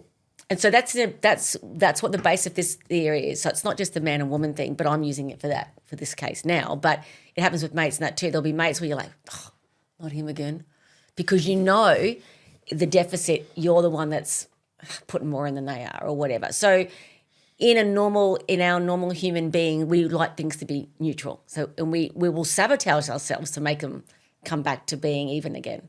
So it's really weird and it's interesting. And again, learning this. One of the things I learned, I'll give a quick example of real life, how this worked out. And I did not know this and I did not get it in my thick head until I did this. We only did this probably about 8 months ago. Brett and I have very different views and comes down to our, backgrounds, whatever you want to call it, about celebrating birthdays. So for me, celebrate, Always have to have a cake. I don't care if it's a, $5 Coles, Woolies cake, doesn't matter. Always have to have a cake and candles. And yes, we should celebrate. And yes, you get presents. And yes, blah, blah, blah, blah, blah. It's always just that. Doesn't matter whose birthday it is, mine or everyone else's. That's what I think, that's the blueprint that I operate with. And I assume that everybody else does. So when I met Brett, he goes, I don't like to celebrate my birthday. I'm like, oh, you poor thing. That's terrible. I'm going to show you how to celebrate a birthday. That's what you need. And so for the first, 5 years, I did the opposite to what he said.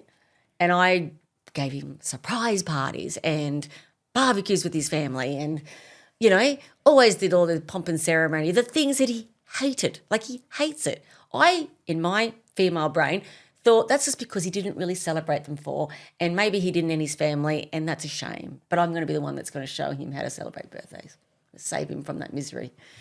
Why couldn't I just accept that he didn't like it? He said, I'm happy to do it for you or anyone else. I'm the first one to go and celebrate for anyone else. I just don't like it. That's it. Just don't like it. And I'm like, anyway, and I still just couldn't get it. And not this year, I've learned it now, but I think it was last year or maybe the year before.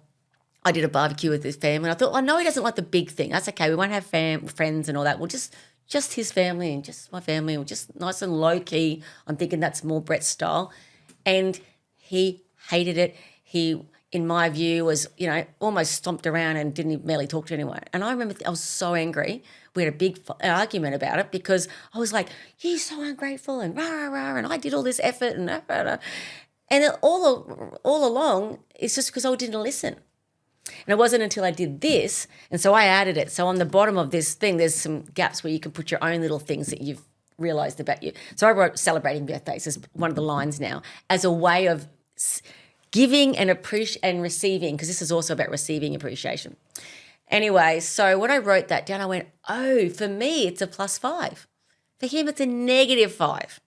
So not only was I not, and my number one thing was to make him feel good on his birthday. And I was doing the complete opposite just because I kept forcing down what I thought it should be. And he just didn't know because he hadn't done it properly before. Instead, when I did this and he realised that, no, honey, I just don't like it. I don't like it. And I'm like, I just don't like the fuss. I don't like anything. I said, okay. So now I got it. And I said, it's because it's a -5. And he goes, yeah. I said, well, what would you rather instead? He goes, a quiet dinner out with just you and the kids. Happy to do that. I said, okay, because I still needed to express it because it's such a big thing for me. I'm like, can I do something? Like, I need to do something for you because I want to express my love and my gratitude for you on your birthday. He's like, okay, but can it just be this? I'm like, Any yeah. thoughts, boys? I'm literally sitting here thinking that's exactly Lisa and I, but on the opposite. Because for Lisa's 21st, couldn't even speak properly. Lisa's 21st, I organised a surprise party for her. And she looked miserable the whole night. Well, not miserable, but she looked like there was no appreciation. And part of me is going, bit of effort gone into this. These are all your friends. Everyone held the secret. This is pretty cool. But there was just nothing there. And then learning about her quickly after that, it's not her. Like even, and not not to lead up to tonight because I know you're all coming over for dinner. This needs a lot of preparation for Lisa. Lisa needs to know 1 to 2 weeks out so she can prep herself for that kind of thing. I'm a spontaneous last minute, oh, it's Friday night, I forgot. There's a message going out to 5 people. Like how often do I'll message Mike, what are you doing tonight? I'm not sure yet. Dinner at ours, boom. I can do that at the drop of a hat. It's no issue to me whatsoever. Then you hear Lisa going, oh. What did you just do? Oh, yeah, I forgot to mention I messaged Mike and they're all coming over. Oh, great. No, it's not that she doesn't like it, but it's the preparation for her because it's the whole, that's not me. I don't mind people coming over, but does it have to be them? Does it have to be Mike again? No. Well, I think it also can come down to how you say it too. Because sometimes it helps where you go, this is really important to me. Can you do it? Rather than, hey, do you want to do that? So because you're all showing your side of things where, Anna is the same. So she gets energy from being with herself and looking after herself and you know what I mean, and that sort of stuff. And when she's around people, that takes energy from her. Yeah.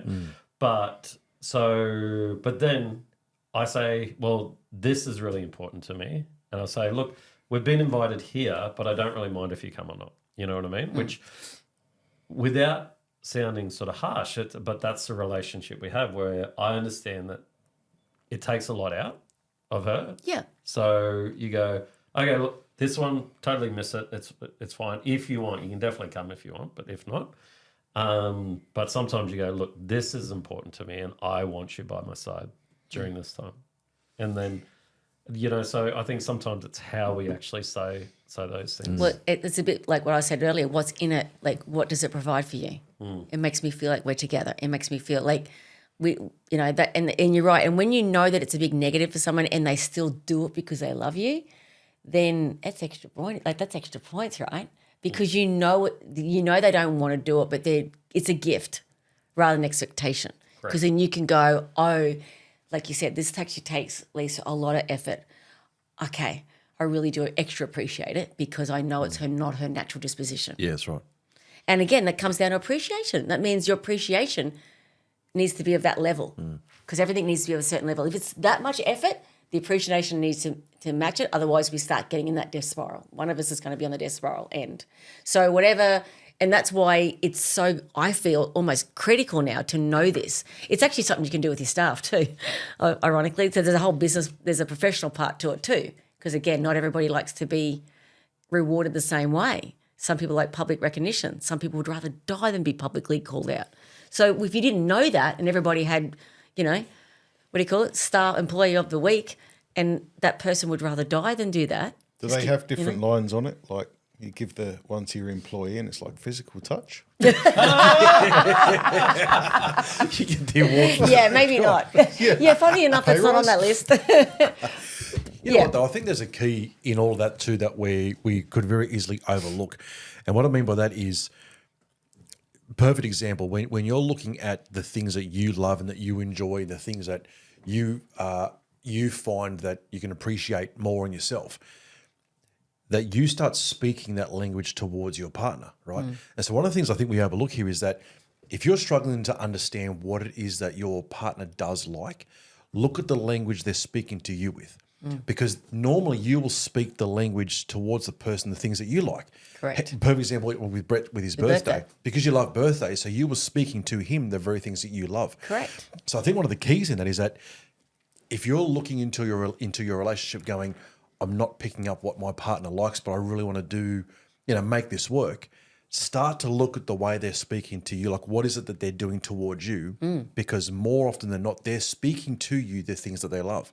So if you can stop for a moment and go, well, I haven't picked up on this, I haven't picked up on that, but one thing she always does towards me that she thinks I like, maybe it's the very thing she likes. Because if we all speak English here, and if we all speak different languages, Chinese, French, whatever, we can only really communicate in the language we know. Correct. We know it fluently. We know it so well. So we can try and do it by doing hand movements and stuff, but verbally we're going to be using the language we know. So I think one of the things we need to do or should do is stop for a moment and go, right, what is it that they're trying to communicate to me? That must be the thing that they like the most, because it could be key. I remember years ago I heard this story, and it's a funny story. I don't know if it's a true story, but it's a great analogy about that couple that get to like 50 years marriage and then get to a divorce, right? And it's because every morning this guy would get up and he'd make his wife toast for breakfast, and he'd buy a brand new fresh loaf, and he'd get the 2 crust ends, and he'd toast them, put butter and whatever, and give it to his wife. Now, she didn't say anything for 50 years. Anyway, it gets to the end of the 50 years, and she goes, I've had enough, I'm done, I'm over it. He's like, what do you mean? And she goes, well, every morning you make me breakfast, you bring me in these 2 dodgy crust pieces. It's terrible. And then he goes, but they're my favourite bits. And you go, is it interesting? Like, he's speaking to her the very thing he loves. So for him, he's going, I am giving her my best. Yeah. She's going, you're giving me the crust. So this is the part that everyone leaves in the end of the bag and chucks. But for him, he's going, I'm actually giving you my best. And it's just that breakdown of communication where you go, Correct. Just stop for a moment and look at the way they're speaking to you in what they're doing. That could be the very thing that they love. And then ask them. Yeah, And true. ask them. Yeah. Say, hey, I noticed that you do that. Is that something you like? Tell me a bit more about that. When you do it that way, does it matter if it's this? Does it matter if it, ask a bit more, because there's nuances as well. And, it made me think about my parents. every year for Mother's Day, birthday, whatever, my dad, they end up divorced when I was about 16. But Mum always wanted chocolate. She always wanted a box of chocolates. I think of Forrest Gump right now, but always like the box with the little, they're in the little pockets like that. And every year, all she wanted was, I just wanted the box of chocolates. That's, Anyway, and every year Dad would buy her the big Cadbury family block because there's more chocolate in there. And every year she'd get upset and angry that I don't want that. I want a box of chocolates. He goes, what are you talking about? I got you chocolate. Every year she'd ask again, I want a box of chocolates this time. Okay. And he bought a big block of chocolate again. Because he, in his wisdom, I'm giving her more value because there's X amount of grams of chocolate in here. In those other ones, it's a rip-off. And it wasn't until years later she's like, and they got divorced. I don't know if they ever had the conversation, but I asked her. I said, why was Dad missing the mark? He never listened to me, never listened to me. He's like, but I did listen to you. I got your chocolate. It was the nuance it was. And when I said, well, what was the difference from you from a block of chocolate to a box of chocolate, Mum? Like, what's the difference? What Dad said was logical, made sense to me. He got more chocolate. She goes, yeah, but it was the experience of it. I like sitting there with my cup of tea and having my little chocolate. I didn't need bulk chocolate. Having a slab of chocolate made me feel like, I don't know, it didn't feel dainty or nice or whatever it was that if she had taken the moment, if he had said, why do you want the box of chocolates, honey? Like, why? And she said, because I like whatever. He'd be like, cool, done, sorted, box of chocolates. I don't care if it doesn't make sense to me. Like, does it matter that it made sense? It doesn't make sense because he's looking at it from value to money. She's looking at it from experience. Like, the objective for him was the most amount of chocolate possible.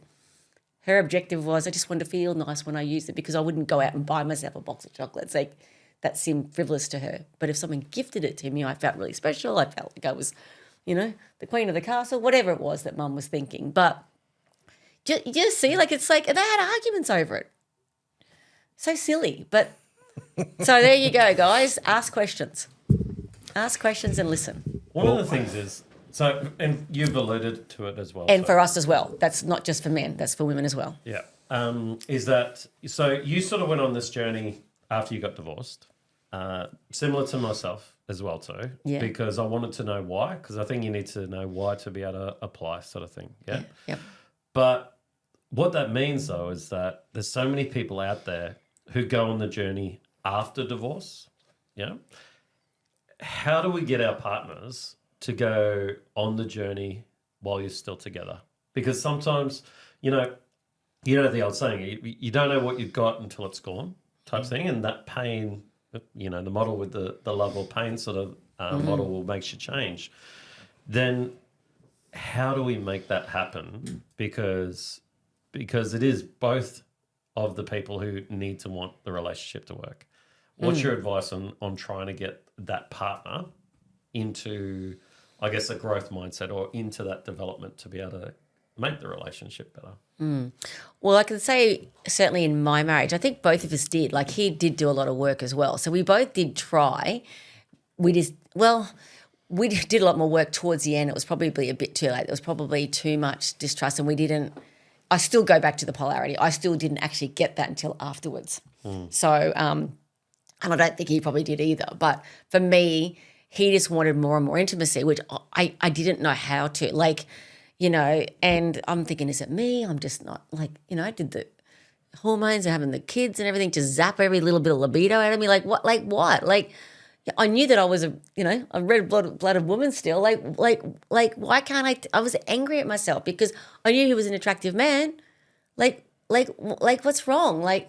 But I just kept bearing. I just didn't know how to think about it. I didn't know what to think about it. And I as I said, we went to different counsellors and I just got this stupid advice that I now look back and I go, oh my God, just didn't get it. So for me, trying to get someone to go along the journey with you, is being able to have those deeper conversations and just keep, seeking out something that will resonate, I guess. But had we got there maybe 5 years before and maybe gave it a bit more priority, for me, I kept thinking we'd be all right. I knew we were at a bad place. Clearly we were. As I said, our intimacy was really eroded. I knew that, but I kept thinking, wrongly that, we'll be right. When we got a bit more time, we'll go back to date nights. When we got a bit more time, we'll do this. Just kept thinking we'd limp over the line, but we didn't, And I don't begrudge him for that. Obviously some circumstances I could have done without, but but I understand it. And, what I know and intimacy, sex, for men is right up there with, oxygen and food and water, basically. And ironically, when a woman spends a lot of time in her femininity and she's really in touch with her femininity, she will be a lot more that way as well. But when you're in your masculine and it's all about survival and getting through the day and doing that, it just gets bumped. Like we can, like a camel, we can go for a long time. And we're not happy, we're not fulfilled, but we can do it. And I think men are wired differently that way. And when I got that and just didn't think, you're just all dirty pricks. I don't know. Did I say that? I can say that. I can say that. But I was thinking, that's all they just ever want, But I had completely disconnected that part of myself. I had denied that part of myself. There's all these other things that come up with women too that, good girls don't do this and good girls. Like there's this whole lot of stuff that came up for me. And when I was single and I had that kind of rite of passage of being single, I was able to, and I took it on to go, why? Like what's holding me back from being fully self-expressed in that domain? And because I knew it wasn't me that was just sexless, Oh, well, you can't help it. It's just like that. I'm like, is that true? I don't think so. I just don't know if I want to have sex with you. Like, I didn't really want to have sex with anyone else. I just didn't want to, it just wasn't even a thing. It was just so buried down. And again, women can, for me, I could go without. I didn't think it was such a big priority. I did, but I didn't. I don't know how to explain that. But now what I know is, like you said, for men, it's such a way to connect. It's the quickest way to level. It's the quickest way to get that connection. But then I don't think that women should be doing that just to give them the connection. Like it's got to be, it's got to be heartfelt. Hence why a woman needs to be back into her body. And I mean out of here, getting in so when, if you go with the whole thing that women, if they're feminine in their core, but they're mostly in their masculine, they're not in their body. They're in their brain. And for me to move from, being into my get things done into just feeling this, being in it, I call it more sensual than sexual. So for women to be sensual is the precursor into getting into sexual. And I can tell you now, how common is it that women come out of divorce in their 40s or whatever and go, go off with all these younger blokes and have this absolute rip-roaring wild time. Their husband's like, Jesus, why don't you do that with me? We wouldn't be divorced. It's like, there was a bit of that with me, and I'm like, why isn't that interesting?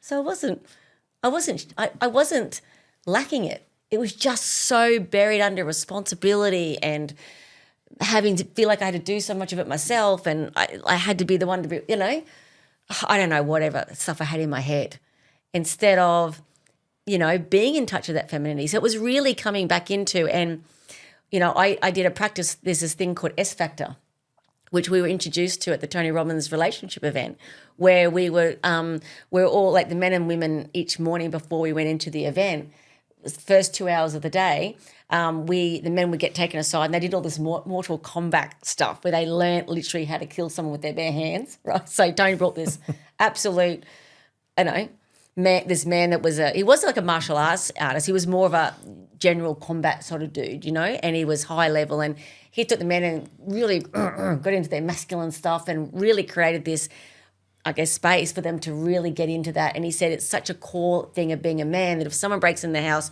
you want to know that you can take care of some business. Hopefully you never have to, but how many men may not have those skills? And so he took and said that was what he was doing as a way for men to really embrace their core masculinity in a healthy, good way. And at the same time, the women were then taken away and encouraged into this other room where we did this thing called S Factor. And there's this woman that she's developed this, like a movement, like a practice. And it's kind of a bit like yoga, but not really. It's way more sensual. There was poles in the room. We were all given these, what I call stripper heels and booty shorts. And there was all ages, all sizes of women in that room. And you could see everyone walking going, what is going on here? Like women were like they were closed up. I mean, I was just freshly single, so I was like, woohoo, let's go, you know. But that's because if I'd walked into that room maybe 6 months, 8 months before when I was in my marriage, I probably would have been like, hang on a minute, this is all, I wasn't comfortable at all. So half the room were like, oh, this is not me. What are they turning us into sluts? And there was all this stuff, and it was none of that. All it was some playfulness and how to tease out that the seductress in us. Because like you guys always got the night, we've always got that little bit in there, that seductress. So, you know, having a space, and it's really difficult for women as we grow because we get told not to be a certain way, not be too sexy, not do that, don't, you know. On one hand, we're meant to be, but on the other hand, don't be too much. Like it's really fine. And then when you become a mum, what are you supposed to be then? You know, and usually it's women judging other women just as much, you know, probably more than even the men. It's women doing it. We're like, Yeah. Like, and as you're right, I think we're all secretly waiting for that day where someone breaks in and we can like let's go commando and hope we don't put our back out. But kids are growing up where they're told not to be that guy, and it's in you. You know what I mean? And I think that's why understanding that journey of a man is so important, because really when you're a page, it doesn't really make that much difference, you know. And when you sort of move into the night sort of side of things, that's where you do develop that experience where you can go out and you stand on your own 2 feet and you go a little bit wild and you do all that sort of stuff. But there's so many guys that just get that pushed down. And you know what I mean? Don't be that person. Don't do that. Which means that sort of stunts them. Because I know for a fact where, you know, when all you want to do is be loved, which is really, that's sort of like a core thing that all people need, is that love, is guys are willing to sacrifice. But eventually the knight's going to come out, and eventually the prince is going to come out, and eventually the king is going to come out. You know what I mean? And you change as a person. And a lot of times I think that's what happens, is that, you know, people evolve and change, especially people getting together when they're super young. Yeah. You don't even know who the hell you are when you're young, you know, and unless you change together and unless you have that ability to let go of the control sort of on either part of the sort of side of things, it's not going to work, because it can't stay the same, you know, because it's not meant to. You're not the same. So... Yeah, and that's what I was saying. So for women, when they go into motherhood, then, you know, it's all about the mother. You become the mother. You're not the seductress anymore. You're the mother now. And then if you're a career woman, and then you're this and that. And as a woman, it's like, well, you get this, it's like, well, I don't know who I'm supposed to be anymore. So you can lose yourself, you know. And I just think that she just lies in there, you know, and does she ever come back out of it? And what a shame to all the marriages that there's a bit of her that's there that's just not, she's just not connected to. And so the work that this S Factor was, and we did all this movement, and it's all with music and movement and, you know, some cheekiness and some fun stuff. And I just saw that room of women in that 5 days that we did every morning for 2 hours. I just saw the change. Like the women coming in initially with their, you know, with their gym gear on and with their hair all slicked back and kind of hard looking. By the end of the week, they were like, oh, you know, then her shirt was a bit looser and the hair was sort of, and you just saw this, you know. And then I remember this, I think it was like on the last day, this woman that was right near me, moving sort of near me because we were all together, the lights were low, and it was all this, you know, amazing space that was created. And sounds so romantic. No, it was, you know, a lot of fun and lots of giggles and laughter and fun and, you know, cheekiness that went on.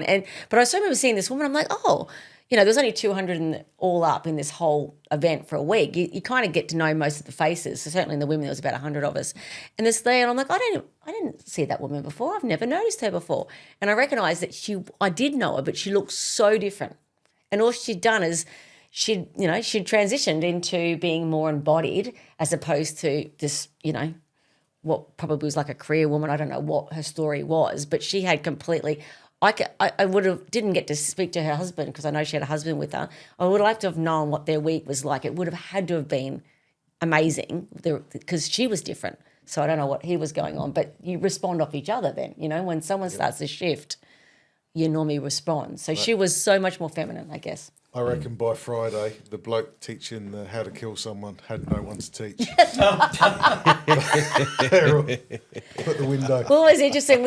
Our room was downstairs and we had to walk upstairs to like the foyer, big area, this big resort that we were staying. It was in Maui of places and it was beautiful, it was great. And so when we walked upstairs, it was funny, first couple of days, everyone's just sitting around waiting. For whatever reason, we always finished a bit later than the guys, so they'd all be standing there waiting for their partners. I didn't have a partner, obviously, so I was just watching everybody else, intermix once they came out. But by those last couple of days, they'd be like, waiting for their partner to come up because they saw this different side that for a lot of women, they hadn't been that for a long time. It had awoken something.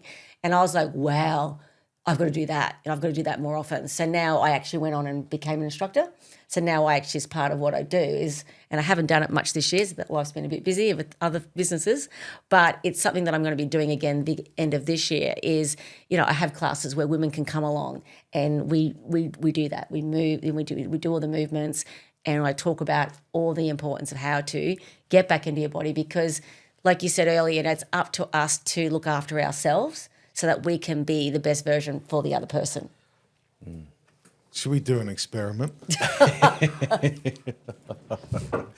You take our wives and do a couple of sessions. Well, only if they're ready for it. And we'll do a before and after. We should do. That's And such then a we'll great go grab idea. Miguel and he'll go. And he'll do it all. Except you can't put the pressure on it. It's got to be. Except you can't put the pressure on it. It's got to be I natural. know there's of going to be course. pressure. Well, look, Kylie, I got through 2 questions of, I think, 17 questions I had, so we're obviously going to get you back on. Okay. But look, honestly, we need to wrap it up there. Guys, anything else, last statements that aren't going to go for 9 minutes? Jamie? Anything quick? I'm going to think about it. Well, look, Kylie, honestly, thank you so much for coming on. We've enjoyed the last 2 weeks. These last 2 episodes have been absolutely phenomenal. Thank you so much. You've been extremely vulnerable and open and honest and informative and could go on and on. But look, like I said, I literally got through 2 questions. It was so much. So I'd love to get you back on in the future somehow. We'll make it. Boys, thanks for joining us once again. Really good to have you. And guys, thanks for joining us here at the Men's Collective podcast. Like we say every single week, jump online, see where all of our meetups are, get along to them, see what our topic is for the week and get involved. And we'll see you next time. Thanks for joining us. Thanks, boys. See you, boys. Thanks, mate. Thank you.